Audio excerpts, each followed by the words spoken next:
Today is Friday, August, let's see, 29th.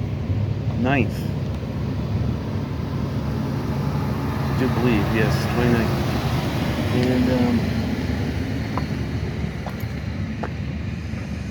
And I'm at Fort Myers Beach, Florida. Yeah, it's 2025. They're almost done doing the school over here. Take a look over here. They're flattening it out. I've noticed a couple things. The 7-Eleven right across the street from, well, not across the street from Lanakai, but in between the Whale and the Lanakai is being built, and they're making good headway in it. And they just started that like within the last 2 weeks. Since I wasn't here last week because it got rained out. I noticed on my bumper of my car, someone had rear-ended me while I was at work. That's just fantastic. So it's a paint graze. Let's put it that way. At least that's the effect of it. Still, it's pissing me off. But anyway,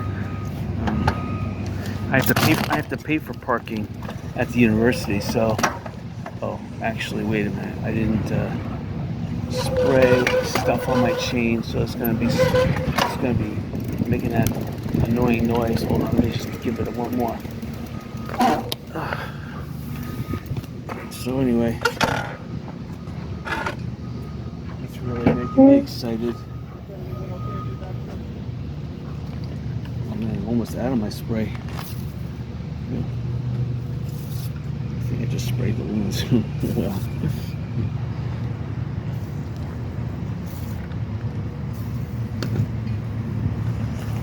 Yeah, I need to get a new bike. Actually, I have 2 other bikes.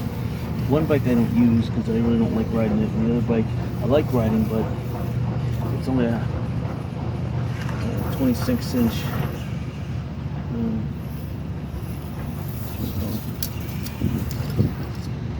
It's a 26-inch wheel. It's giving this thing enough so it won't avoid stinking noise.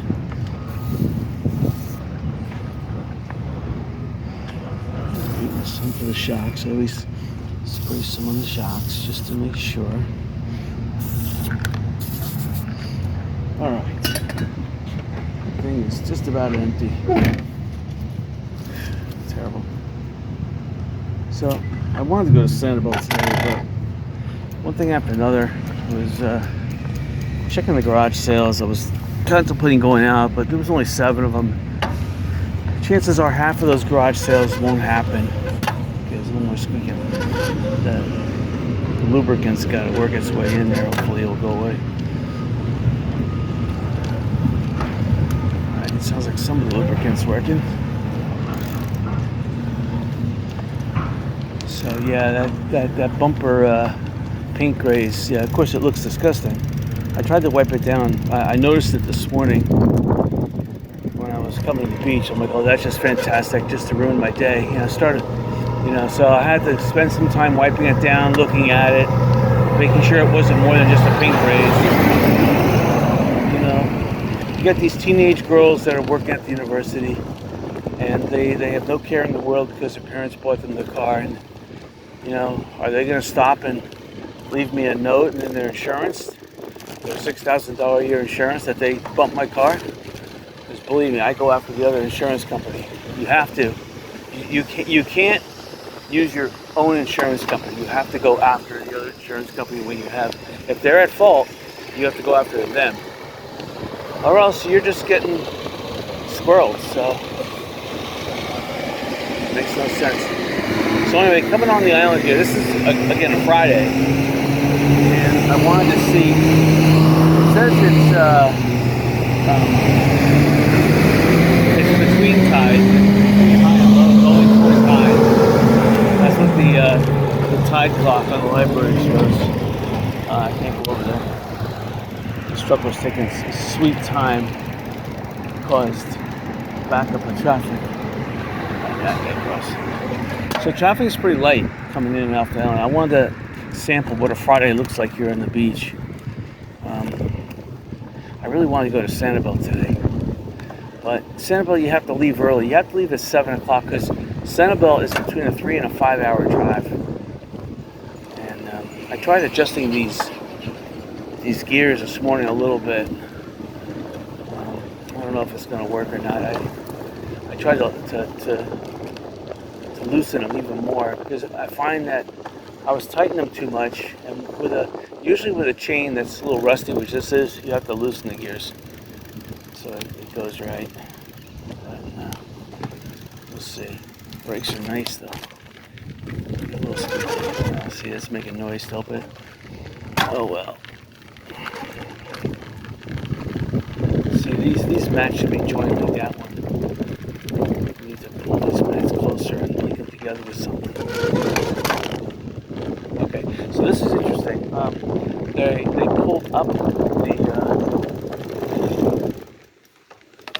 pulled up the dredge. There's rain down in Naples. You can see it over there. You see the clouds are. That's a big mushroom thunderhead.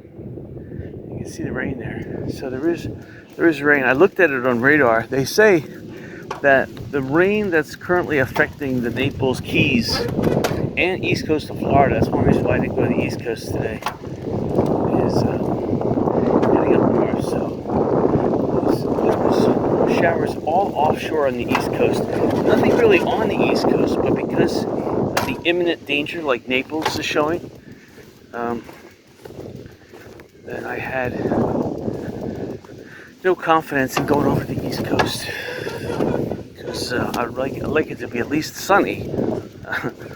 The east coast, it was showing clouds everywhere, and I did want to experience a Friday here at Fort Myers Beach, so which is pretty sad. Now I'm looking at the tide. It looks like it's an extreme low tide right now, which is nice.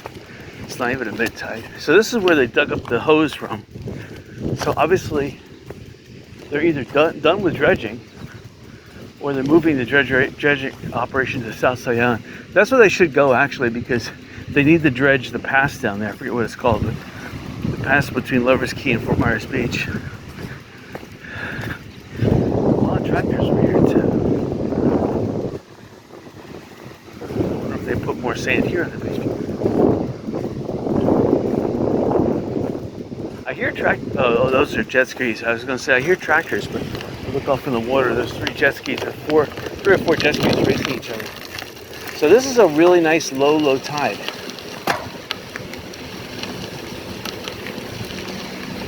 So yes, I am wearing my proper shoes. It's the car that held me back. Otherwise, I would have got here an hour ago. This is terrible. It's only about 10:30 in the morning. And yes, I'm doing shelling as I'm bicycling. I'm looking down. There was a conch shell just passed a little bit on the left-hand side. I was kind of curious about that, but I'll come back on the beach too.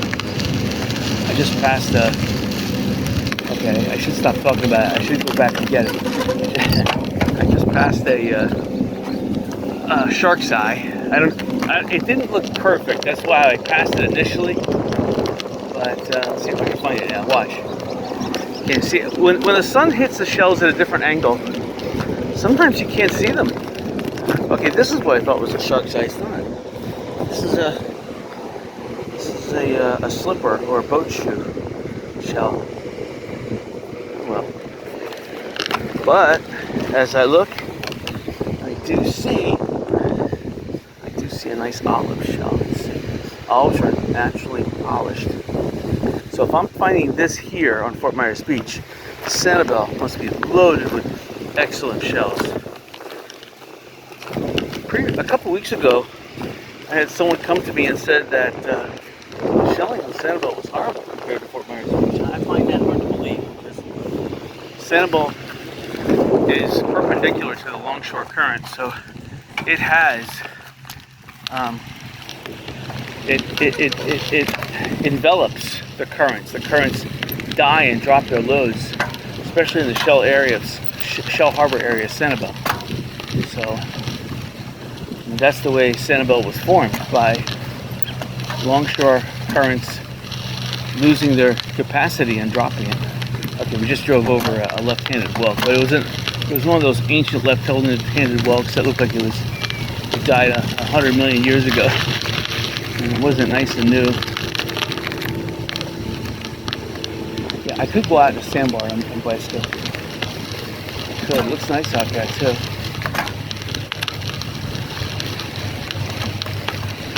I should.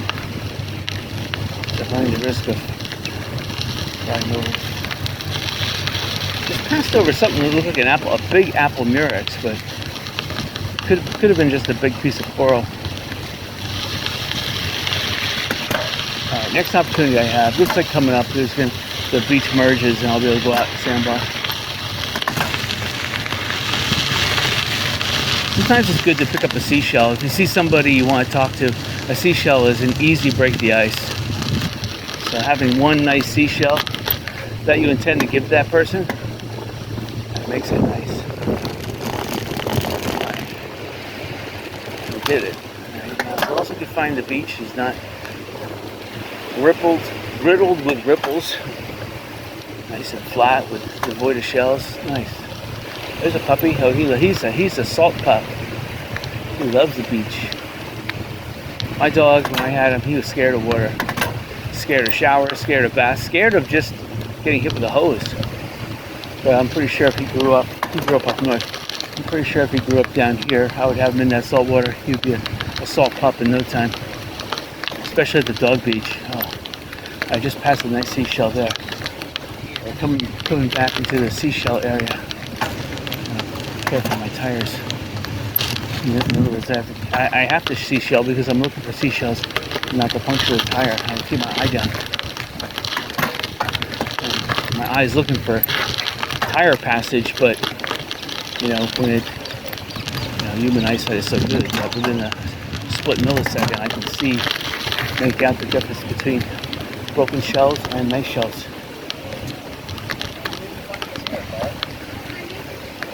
Again, this is Friday. I'm kind of curious to see how much the locals actually contribute to the local economy.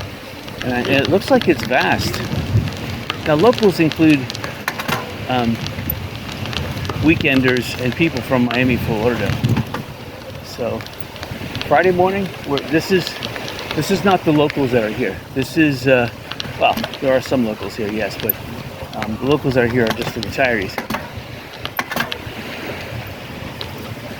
This is a long weekend. This is the Labor Day weekend, so I have Monday off too. So I took Friday off. I mean, I have work to do, and believe me, I love working. I don't like taking vacation days. I like working. But working makes you feel fulfilled at the end of the day. If I don't work, wow, I have to do something just as fulfilling.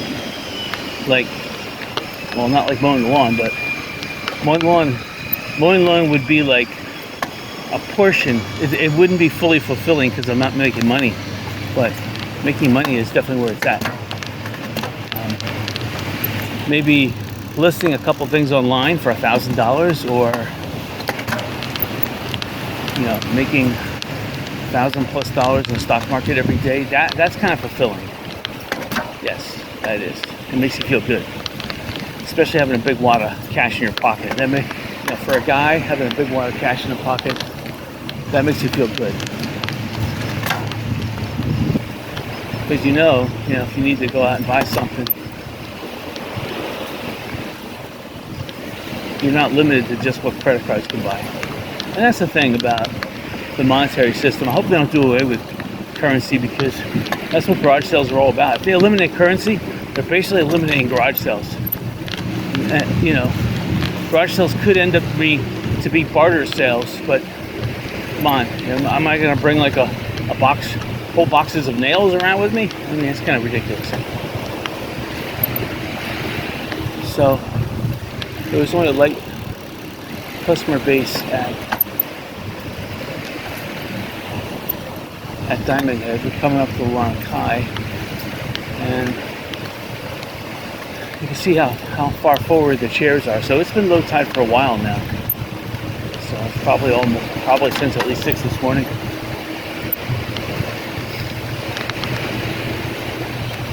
So that's why the tide's coming in. It probably was lower. see there's another sandbar about 50 yards offshore.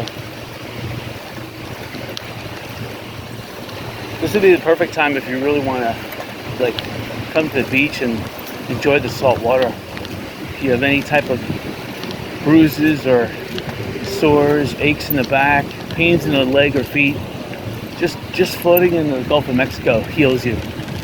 It's a natural.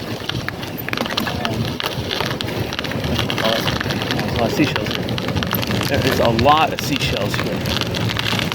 Wow. When you see a lot of color, wow, I'm seeing big seashells everywhere. Huh. Interesting. Anyway, this is like a natural salt spring. This is Gulf of Mexico. Gulf of America. I call it Gulf of Mexico, I don't know why. On the Weather Channel, they even call it Gulf of America now. I'm just an old dog. I keep on saying it by its old name. But, alright, so we passed Lanakai. Nothing going on there, except retirees are going to the beach. Pretty sad because I'm like a retiree myself. Alright. No, I still work. I'm not retired. I told myself I would never retire. Why? If you retire, you're dead. In Florida, if you retire, you'll spend 3 times more money buying useless stuff that you don't want. You'll spend 3 times as much time eating food that you don't need to eat. You know what I mean? So I mean, you're gonna kill yourself by doing unhealthy habits, spending money, which is bad, and you're gonna be buying food that you don't need to eat, and worthless items that are just gonna pile up in the garage and just get thrown out when the next hurricane comes. So I do admit though, if I had some extra time, I have tons of programming projects at home that would keep me busy and away from the refrigerator. Plus, I would invest more in the stock market. There's a couple other strategies I could use.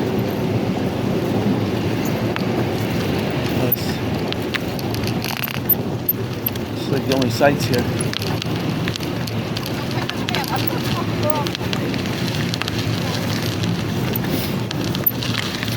Yeah, it's pretty dead here. So you have your choice. I'll probably come back here again on Saturday just to see what it's like.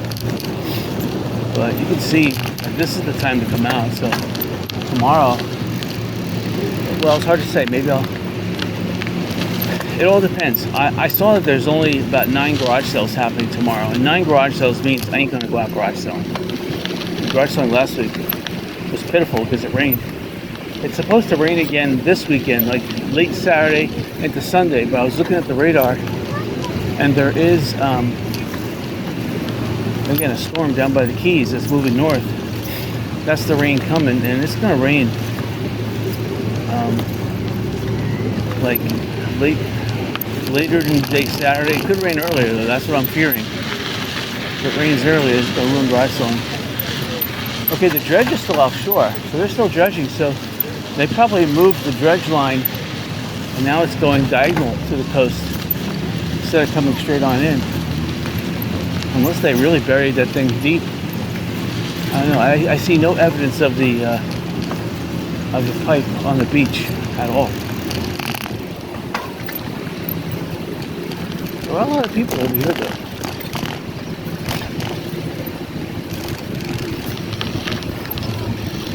Down here. I see some nice, well, take that back. I didn't realize there would be, alright, there's still some ripples down here. So it looks like the water just receded about an hour or so ago, maybe 2 hours ago here. The reason why I can say that is because the ground here is still kind of wet. My tires are going over it. It's leaving like a wet, you know how it's like wet for a second because when you compress ground, squeezes the water out of it and then it dries almost immediately. That's what's going on when my bicycle's to this beach. If it was more than 2 hours given time with that sun, this beach would have already been dry because it's, you know, about 95 degrees out right now. I'm sweating. It's hot out. Not that much wind either. And that front that's going to head north, that's going to bring a whole bunch more humidity and heat. I don't know, the front's actually north of us, but this is like, there's high pressure over the Gulf, and I don't know what it's called, a occluded front. So it's like a stationary front over Florida, but that stationary low kind of front that the high pressure is forcing down is now pulling up all this moisture from the Gulf. So it could actually form a hurricane if this was over water. All this moisture being pulled up by that high pressure, it would form a hurricane because of the way it's pulling it north and the way it would spin around the high pressure going up on the eastern side of the high pressure. It would form a hurricane. But because it's going over land, it probably won't form a hurricane.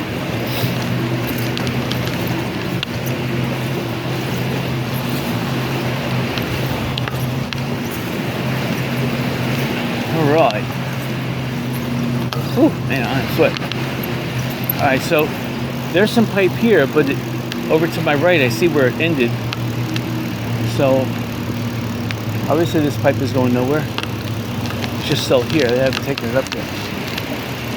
And that dredge barge, it's got a huge crane on it. If I had that up in the Bering Sea, oh my gosh, that would go down about 50 feet. That'd be nice dredging for gold. I'm looking to see if that dredge arm is moving. It's not moving.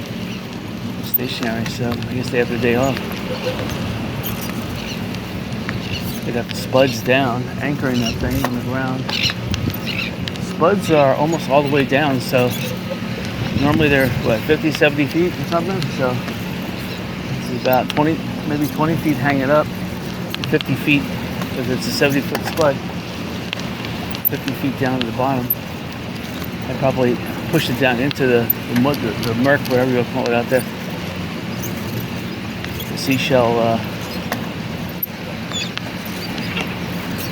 nursery.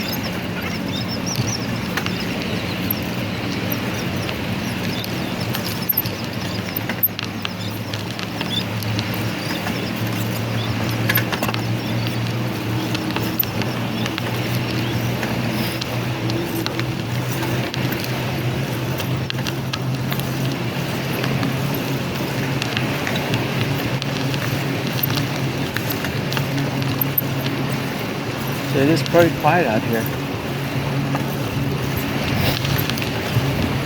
I mean, really the exciting thing about coming to the beach and videoing is the people. So when there's no people here, it's like a wasted trip. That's why I wanted to go to Sandboat today.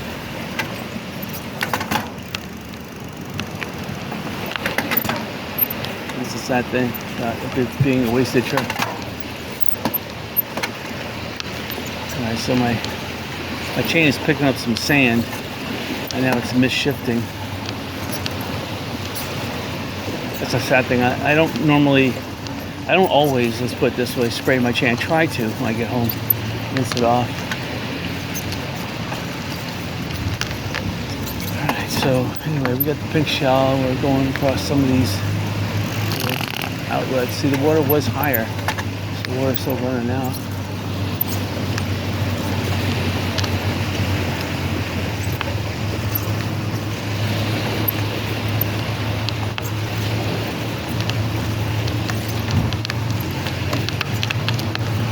I still see water in some high inlets way up there. So there was a high tide probably about 6 hours ago, really high. And this is a really low tide. So there's probably a 3 to 4 feet difference in tides. It looks like it used to be at 4 feet. Alright, so we're going to turn around up here. We're not going any further. I mean, there is a little sandbar. I can go further. Some areas I'll get wet. But this is Bobwitch Point. I don't see much going on here either.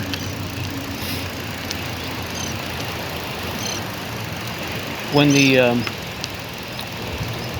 Key West Express and some of these dinner cruises, they have to cross a sandbar over there where that boat is currently crossing. They put their engine, they usually go backwards and put their engines on full, on reverse. So they go backwards, engines full in reverse. So that the engines are kind of like plowing awake, plowing that sand, turning that sand up and making that sandbar passable. That seagull was saying, hey, don't disturb me. You see I'm enjoying the breeze? And got a headwind. My camera, my phone, which is recording the audio right now, is blocking my shifter controls. So I don't feel like moving it out of the way. I fear I may turn it off. So I have to bear with this extra 2-knot breeze.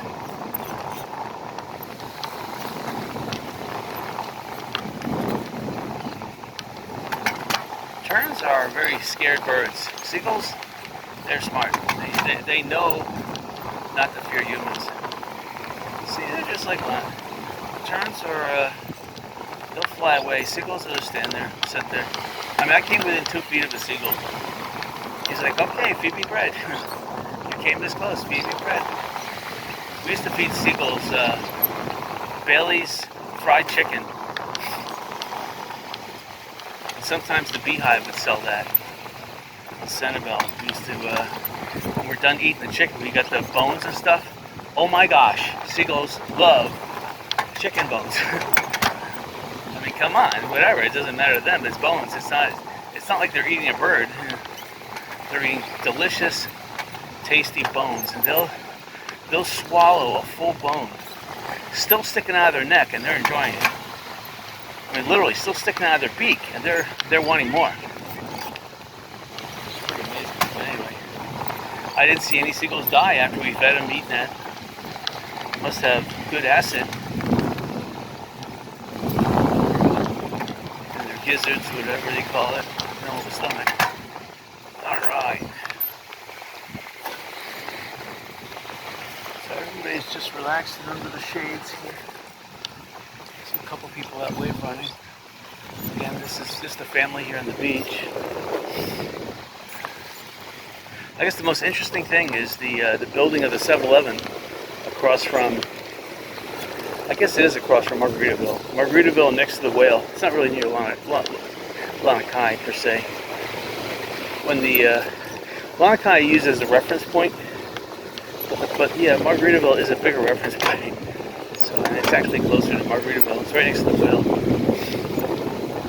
that's the most interesting thing. There is a couple other homes that are being built, 20-foot high custom homes. And I was following a cement trek on the way to the beach, and there was actually 2 of them. And one of them turned off at the 7-Eleven, which caught my attention, and then the other one was still in front of me. It went down to the old Keller Williams, where Mom's Home Cooking is, and stopped in the middle of the road. Guy jumped out, got some Mom's Home Cooking. I don't see any signs of Keller Williams rebuilding, but building a platform 20 feet up, and then having to deal with, you have a lot of building. If you build 20 feet up, then potentially you have to make it handicap accessible, which means building an elevator. That's expensive. You don't want to build an elevator here on the beach. So that's the problem. That's why a lot of these places are not rebuilding, because if they're forced to build an elevator, forget it. Because an elevator, that's the first thing that gets ruined during even a little storm. The elevator shaft fills up with sand and salt water. Everything starts rusting, and all electronics are destroyed immediately. If you're just able to build a ramp, which is still a heck of an expense, that's far less of an expense than an elevator. Elevator, you have to get it certified every year as well. Another problem with that. This green hotel or condo, whatever it is over here, still they haven't fixed the roof. I mean, rainy season this year is almost over. I mean, it's going to be Monday. Is going to be the first day of September. And, they fixed like 3 units, 3 of the 26. And there's ladders going up, so people are living in those 3 units. It's just very dangerous to go walk up a ladder on the 2nd floor. Silly. There's something behind me. I think it's one of these beach patrols.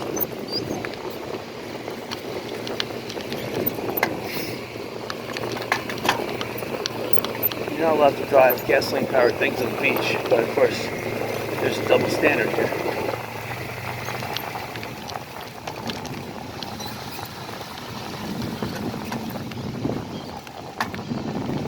Over here because it's the seashells.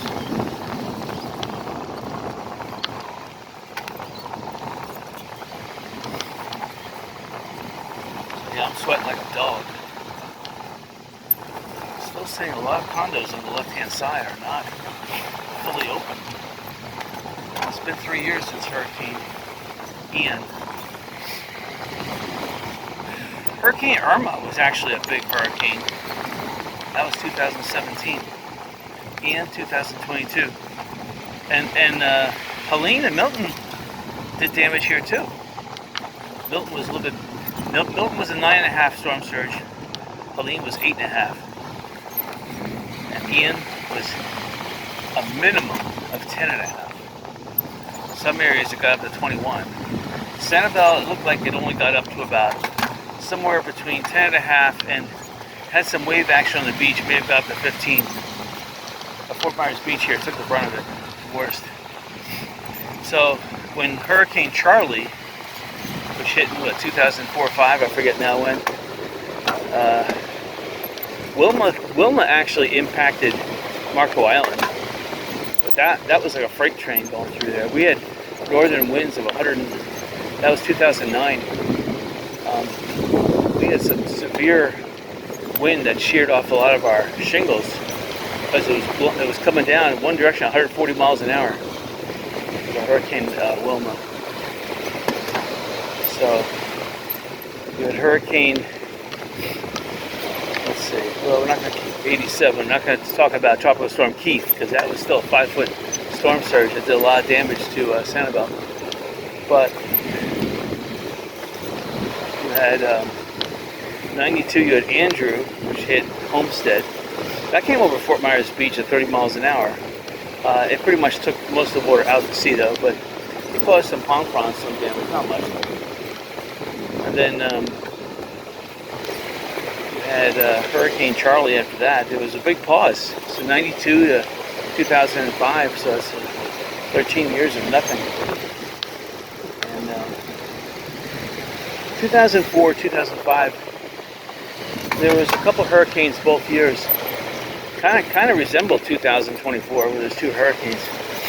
You had a tropical storm coming up the coast every week for 4 weeks straight. It was like in August, September. So we lucked out this year. Hello. That August didn't produce any hurricanes. At least hurricanes that impact us. That is, us, I mean Southwest Florida.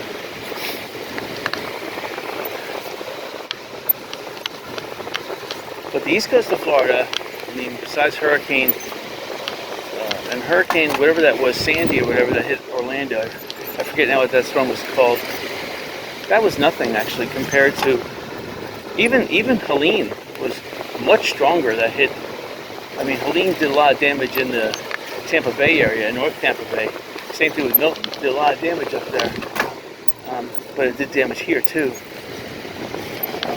Port Charlotte, of course, got it really bad, Hurricane Milton. And Helene did most damage up in the Tampa, Clearwater, and North Clearwater, and of course up in North Carolina, yeah. Because of North Carolina, Helene was more damaging than Milton, but Milton did more damage here locally in Florida, Southwest Florida. But Ian, oh wow. Yeah, Ian did the most damage here. Like in Port Charlotte, even got worse. All because real estate is cheap in the Port Charlotte, Punta Gorda area. doesn't mean you should buy there. What it means is that area gets hit with hurricanes more often than any other area here in Florida. That's why the real estate prices are cheap. And if you go in that area, if you see air conditioning units mounted on the roof, which you will see in Punta Gorda, Port Charlotte, there's a reason why they're mounted on the roof. Because the water levels typically from every single hurricane get up between 10 and 15 feet above mean high tide. So you're not, let's face it, 15 feet above mean high tide, then you better have your air conditioner unit on your roof, because you're going to get flooded.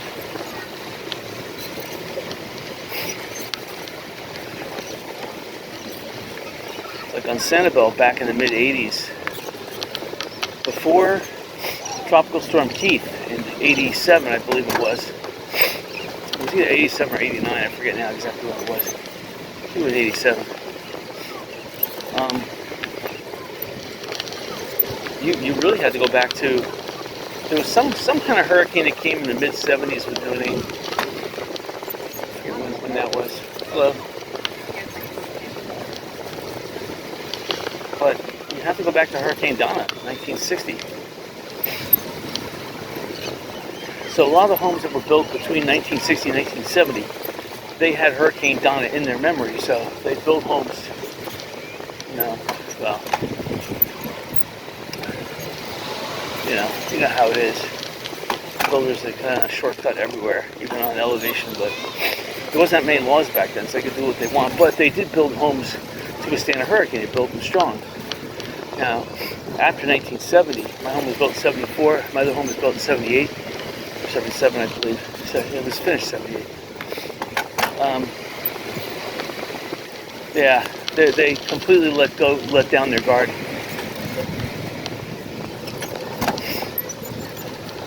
So they were building roofs pretty crummy, with slat roofs. Slapping the homes together as quick as they can make them and sell them. You need to have a plywood roof. When a hurricane hits your house, if you have a plank roof, the planks start oscillating in different rhythms, and two different wavelengths going across your roof will cause all your shingles, if you have them, to peel off and fly away. And if you have aluminum, it's a little better, but it's going to cause the aluminum to peel off and fly away too. You need to have 2x4, not 2x4s, you need to have sheathing up there, 4x8 feet sheathing, so that you don't get different oscillations. The roof will oscillate in the same manner, which, if it oscillates in the same manner, you'll reduce the probability of having a catastrophic failure on your roof. So if you have an old plank roof, have sheathing, new sheathing, inch thick, screwed on top of that, and that will prevent the sheathing from oscillating in different rhythms, causing your roof to fail. So, yeah, I mean, each sheathing of wood costs what, $30 or plus, so it's going to be expensive, but you'll have, rest assured, you'll have better insulation on the roof and stronger. So when the hurricane does hit with those high winds, you won't lose your roof. Maybe I should go out of here. Right. Oh, I didn't see that bicycle. I almost hit that bicycle. Alright. There's too many seashells over there. Alright, so the tide is coming in. You see the sandbar is getting smaller and smaller, and some of the water here on between this sandbar and the shore is starting to fill in.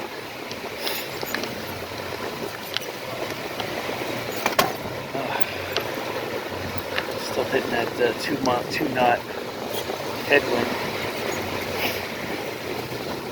The interesting thing is that they're building this sub-level with a concrete pumper truck.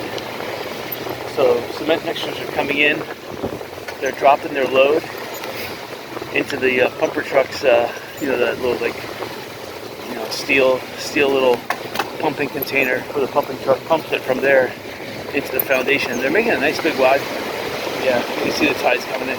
They're making a nice wide, deep foundation. The foundation is going down 6 feet, but it looks like 7-Eleven got an easement to the rules, so they don't have to build up 20 feet or whatever. They're able to build at ground level, which is good. You know, there was probably a lawsuit. 7-Eleven probably won because it got grandfathered in.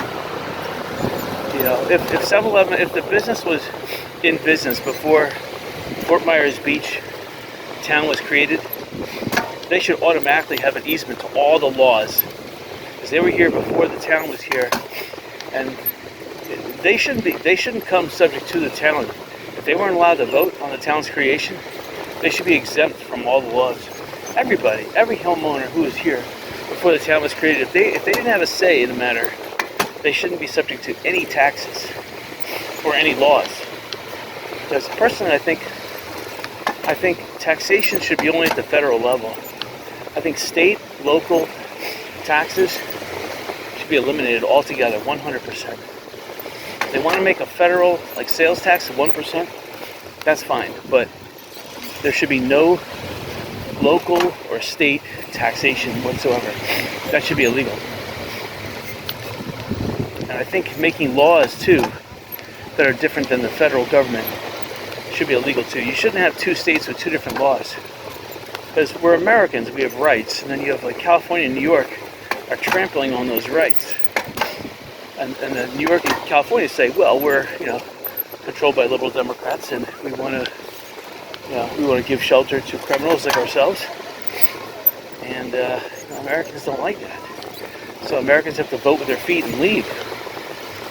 And that's why those states losing representation, they want illegals to fill up the illegal, again, criminal. So the federal government should revoke their state charters. So make the states illegal to do taxation or to do laws. Just turn them into territory again. Because they're really breaking the laws big time. California, state New York. And all the other Democrat states are all breaking the law. So, Illinois, Minnesota, they should all have their state charters revoked. And all their representatives kicked out of Congress. Because it's illegal what they're doing. Allowing criminals to steal. I mean, come on. They're aiding and abetting crimes. Because of that criminality, they should be held accountable. The federal government should enact a law that says that any state that allows criminality to exist, any crime like that, your state charters are automatically revoked. That would stop states from being criminal. Because if they revoke the state charter, forget it. They're gone. They're not expelling the state out of the union. They're just revoking the charter, which means the state has no more representation in Congress and reverts to a territory. Still under control of the United States. And then I'd like to see what would happen. Again, they appoint me head federal marshal. I don't even need to take a salary. I do it for free. I would arrest Newsom and the governor of New York, all those city mayors, Pritzker, whatever his name is in Illinois. I would erase them all because they're all violating the law. You don't need to create a new law. You just need to enact the laws that are on the books already. They are criminally breaking them right now. I see what else here. Sorry to talk about politics. It's just sorting out everywhere. It's like the Democrats are like little babies. If they can't get their criminal way, they just resort to double down more, criminality. They're a bunch of gamblers, and gamblers are. You should not be a gambler. Every scenario should be a win-win. If you work hard for a living, there's no way you should be gambling. That's just silly. It's like drinking and driving. It's completely silly. You shouldn't be doing it. I don't think there should be a law against drinking and driving. I don't think there should be a law against gambling.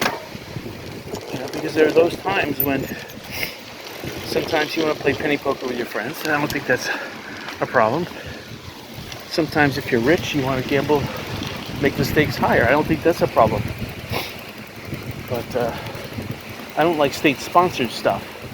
And then enacting laws saying private citizens can't do it. That's a double standard, like the beach patrol. No motor vehicles on the beach, but the beach patrol is driving a motorized vehicle on the beach, sticking up the beach. There's signs everywhere. Leave nothing on the beach but footprints. But you can see right now, the bicycle, I'm passing beach patrol, tire ruts everywhere. Caterpillar tractor, tire ruts everywhere. Mostly beach patrol. So, you know, they're making this thing look like Daytona Beach. I'm telling you, Daytona Beach used to look like this too in the late 60s when they didn't charge people going to the beach. Now they charge $20 to $25 per day per car to enter the beach. Not per day, for entry, which is completely ridiculous. Nobody goes there. Oh, better go this way actually. And they put Daytona Beach has like 6 booths. The 2 people in it each, making $20 per hour each. And there's only like 3 cars on the beach the whole day. There's nobody in their right mind. There is free parking. See, up on, I forget what that road is called, Atlantic Avenue, Daytona Beach. There is free parking up there. So people could park up there and just walk down to the crummy beach. But usually where there's free parking, there's vending machines which are paying for that. That's what generates the money. There's usually a food truck up there too, and that's what pays for that free parking. But see, that's all private citizens. I like that. And there's usually some kind of bathrooms up there too, so it makes parking up there worthwhile. But people used to, you know, when there's free parking on the beach, let's put it that way. Fort Myers Beach too it would stand to earn a lot of money. They don't realize how much money they're foregoing with a huge wide beach like this. They allow free parking. I mean, if they allow free parking on the beach, you would have so many more vendors, hot dog trucks. I remember in the late 60s, there was a hot dog truck every 100 yards. Every 100 yards there was a hot dog truck. Similar to like how 7-Elevens were in the 1960s on Daytona Beach. There was a 7-Eleven every 200 yards because people needed them that much on the beach. You need 7-Elevens here at Fort Myers Beach. Now, people end up having to get in their car and go into Walmart. Again, it's only 2.5 miles away, but they can either go to Publix a mile away down the beach here and spend exorbitant money, or spend, you know, Walmart's getting kind of expensive. They could go to Aldi's too, 3 miles away, but still. So these beach bicycle renting places, people still have the bicycles until late today. Sorry about that. Yeah, see, a lot of these millennials, they don't even look where they're going. They just crash and they don't care because their parents are paying for it or they're stealing from their parents. So I had the right of way. He didn't. He doesn't know the right of ways because a lot of these people are from the third world. You know, the laws down there are so squirrely that they don't even know. But everyone driving these things, this is all rentals.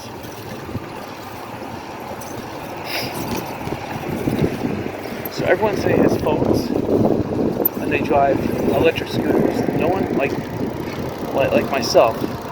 I have a bicycle, I have to pedal because I need exercise. They don't get exercise anymore. Here's a person that just did a U-turn and smashed their wheel against the curb. Wow, he really smashed his tire against the curb. He probably now has a misalignment.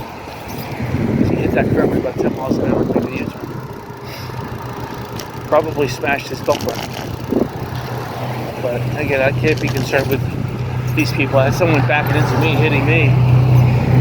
Ridiculous. So yeah, $30 a day to park there. Probably $20 across the street.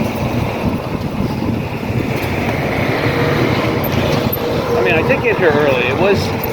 It's probably about 11, almost 11:30 right now, but I did get here. It was 10:30. So, rightfully so. There wasn't that many people at the beach, but yeah, it's $20 across the street.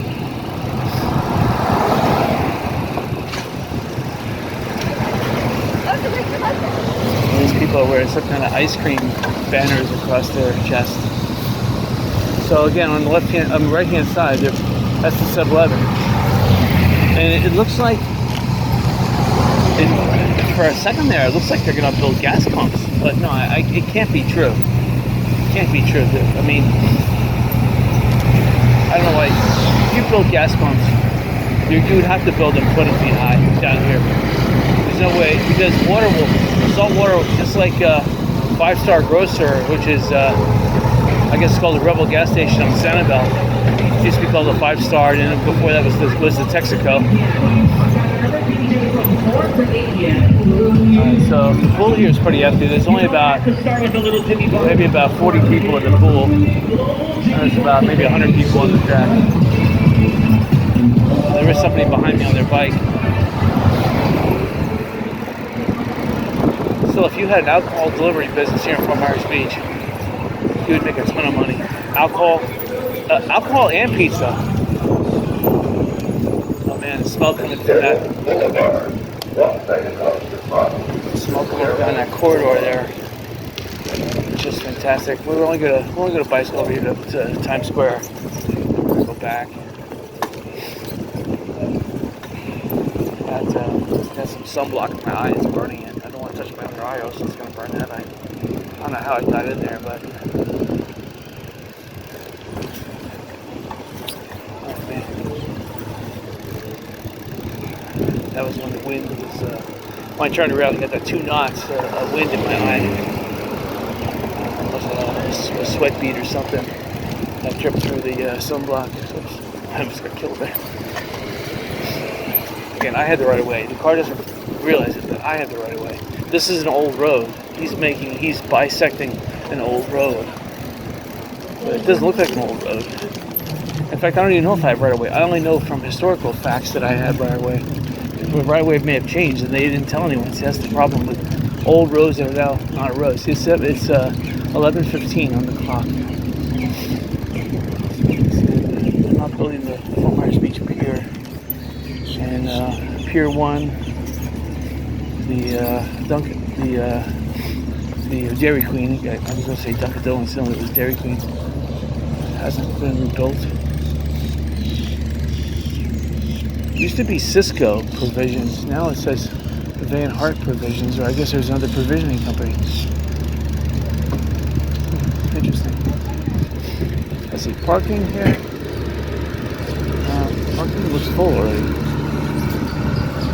And yeah, I see a lot of New Jersey plates. One of the most prevalent out-of-state car is New Jersey here, probably because the price of gas in New Jersey is so low, so they can afford to drive down. Where everyone else, it's cheaper to fly. Cheaper to fly and rent a car, which is actually smarter. I'm going down there. I see a couple of spots available. Oops, this guy's gonna get in my way, obviously.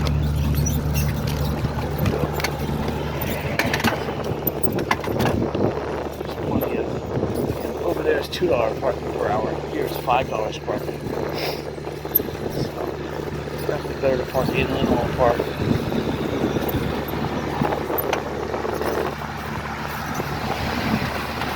We're not even going to make a left here. We're going to go straight. Makes no sense.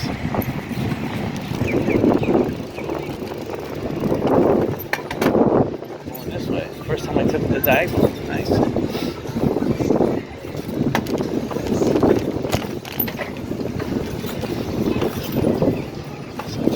Flavors, yeah.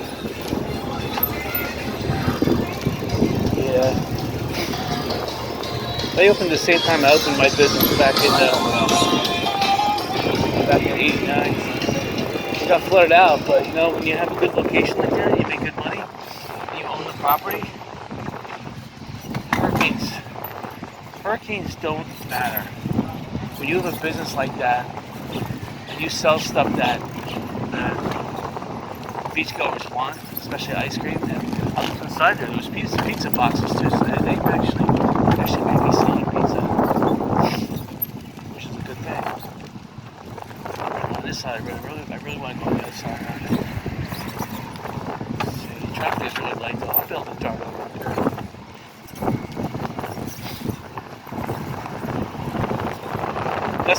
though, because during the week here, you have to really ask yourself how you're gonna stay in business.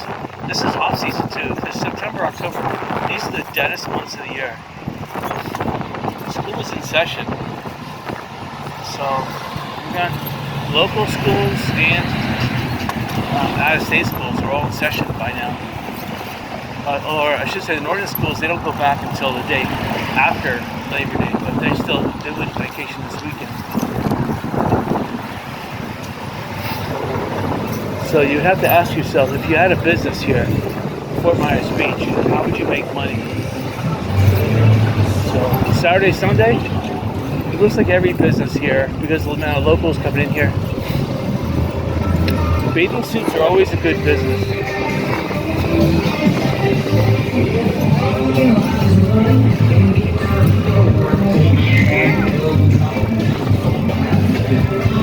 I'm probably going to get charged for that, because you can hear that country song, no problem.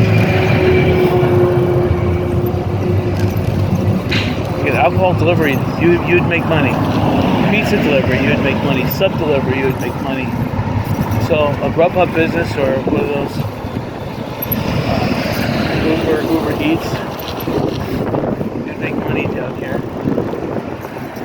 They have little robots at the university. They're all Grubhub Starship robots. That 7-Eleven is pretty interesting. They're putting the store right next to the road too, which is also another interesting factor.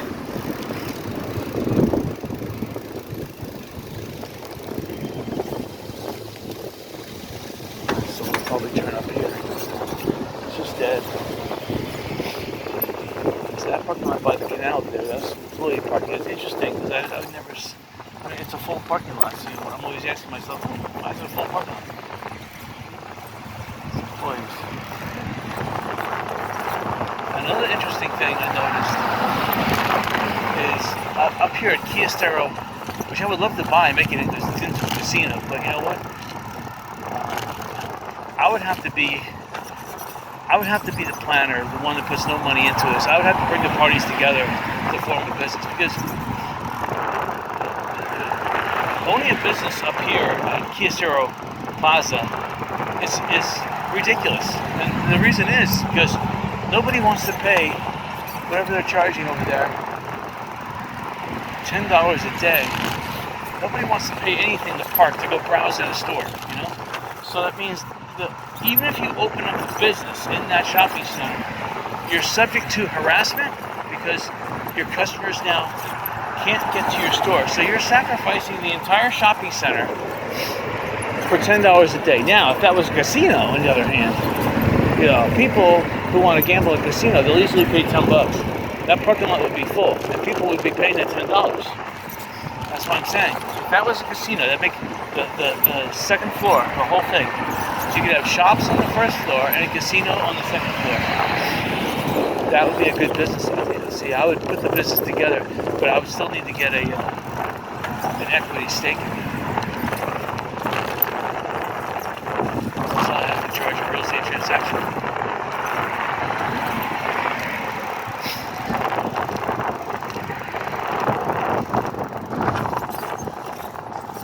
Alright, so I'm going to try to jet over to the other side right now.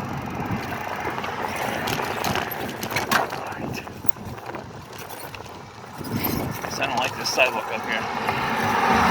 It's right hand side in front of Diamond Head. Even this little blue building would make a good casino because it's got parking, but it doesn't have much parking.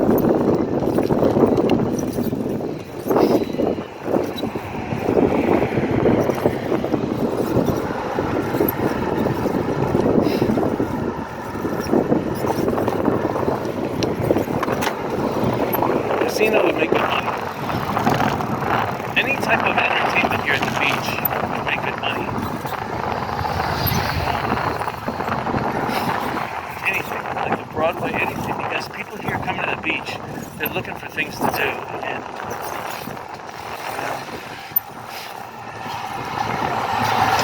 really, besides going to the beach during daylight hours, nighttime comes. I mean, yeah, there are bars, and And yeah, the reason why you come to the beach is to meet people. But and of course there is the internet, and everyone has a cell phone, so sometimes when you're at night you just want to lounge around and just look at the internet, do your social media, whatever. But old school, there's still a lot of old schoolers that like to meet people, like to do things. And yeah, you can bicycle at night. There's mosquitoes though, you gotta be careful. Gambling would be the best thing because that would keep people occupied in a social environment. Of course, you can do online gambling. It's not pulling you back on that.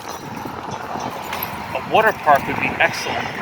Fort Myers Beach closed its water park. I don't understand, but if you had a 24-hour water park, you could have food trucks there at the water park. That's one thing. The library, you don't need a library anymore. Fort Myers Beach town should move into the library as well as the fire department. Unfortunately, you can see ahead they've already built the fire building. I don't know, it costs probably $75 million to build that dinosaur. And again, the fire department was never used during Hurricane Irma, during Ian, during Helene or Milton. Just a total waste. It's a total waste of taxpayers' money. They say, oh, we're going to protect you, protect you. The fire department, they prevented you from fixing your place. They prevented you from entering the island to fix your place. They actually were in cahoots with criminals robbing your place. There's absolutely no benefit that the fire department gives. Personally, even if it was an all-volunteer fire department, it would be no good. There used to be a little medical, emergency place here at the beach, got wiped out during a hurricane. They needed another medical place. But again, private, not publicly funded. A rickshaw would be good, but then not big days. So you would not pouring in some kind of huge break wall for this building. In case this island is cut in half by surging currents. They put a wall of concrete about a meter wide all the way around the building, about 10 feet deep or more. And who knows how high they're going to put it, but this is going to put it pretty high. I hope you guys enjoyed this. I was kind of rambling this morning because of the damage to my bumper. It's not much damage. I wiped it down, but still it's visible. And, I'm a safe driver, and if someone does damage to my car, it just pisses me off. So, they do damage, and they don't even leave their contact information, their insurance information, so that I could bill their insurance company for a brand new bumper and rental car. Terrible. Anyway, hope you guys enjoyed this. Until possibly tomorrow.